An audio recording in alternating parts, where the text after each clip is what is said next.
You ask Tiger to solve. This deals with linear equations with one unknown. The final result is y equals 5/2. Let's solve it step by step. Group all constants on the right side of the equation. Subtract 12 from both sides. Group like terms. Simplify the arithmetic.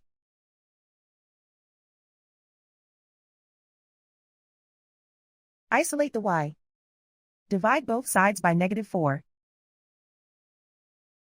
Cancel out the negatives. Simplify the fraction. Cancel out the negatives. Find the greatest common factor of the numerator and denominator.